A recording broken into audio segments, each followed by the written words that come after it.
Hormuz straight कैसे बना जंग का अखाड़ा, ईरान ने रखी शर्त तो भड़के ट्रंप ने कर दिया था नाकेबंदी का ऐलान। ईरान ने दावा किया था कि कमर्शियल जहाज़ों के लिए हार्मुज पूरी तरह खुला है, लेकिन यूएस इजरायल जैसे दुश्मन देशों के लिए ईरान ने पूरी तरह नाकेबंदी कर रख दी है। इस दौरान IRGC की ओर से हमले हुए। हार्मुज स्ट्रेट को लेकर क्या कोई बड़ी और सुखद खबर दुनिया को मिलने जा रही है? ऐसा इसलिए क्योंकि राष्ट्रपति डोनाल्ड ट्रंप ने 50 दिन बाद हार्मुज से यूएस नेवी को नाकेबंदी को समाप्त करने का ऐलान किया है। ट्रंप के ऐलान के बाद ईरान ने भी हार्मुज को लेकर सकारात्मक संदेश दिया है।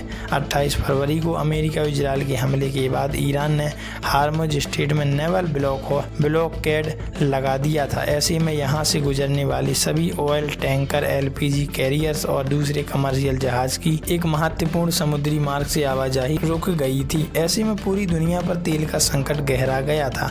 ईरान नौसेना और ईरान की मलेशियाई फोर्स IRGC ने यहां से गुजरने वाले जहाज पर ड्रोन और मिसाइल से हमला करना शुरू कर दिया था।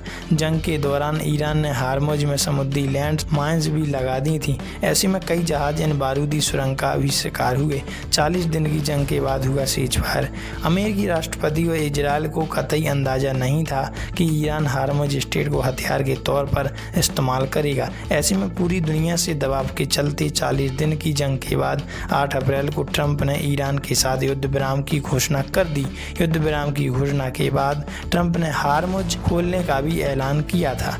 यहां तक कि ईरान के विदेश मंत्री अब्बास अरागची ने भी हार्मुज खोलने की बात स्वीकार की थी, लेकिन IRGC के दबाव में ईरान ने हार्मुज खोलने से इनकार कर दिया। ऐसे में अमेरिका ने भी हार्मुज पर नेवल ब्लॉकेड की घोषणा कर दी। यूएस नेवी की नाकेबंदी से हार्मुज स्ट्रेट जंग का मैदान बन गया। हालांकि यूएस नेवी ने हार्मुज स्ट्रेट से सटी ओमान की खाड़ी में ये नाकेबंदी की थी।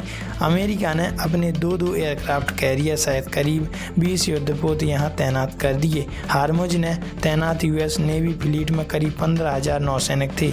ऐसे में यहां अमेरिका और ईरान की नौसेनाओं के बीच झड़प भी देखने को मिली। ईरान ने 5 से 6 देशों के जहाज़ों को दी इजाज़त।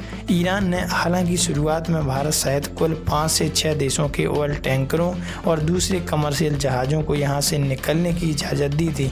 बाद में ये लिस्ट बढ़ती गई। ईरान की तरफ से लगातार ये दावा किया गया कि कमर्शियल जहाज़ों के लिए हार्मुज पूरी तरह खुला है। अमेरिका और इजरायल जैसे दुश्मन देशों के लिए ईरान ने पूरी तरह नाकेबंदी कर रखी थी। इस दौरान भी हालांकि IRGC द्वारा कई जहाज़ पर हमला करने की भी घटनाएं सामने आईं।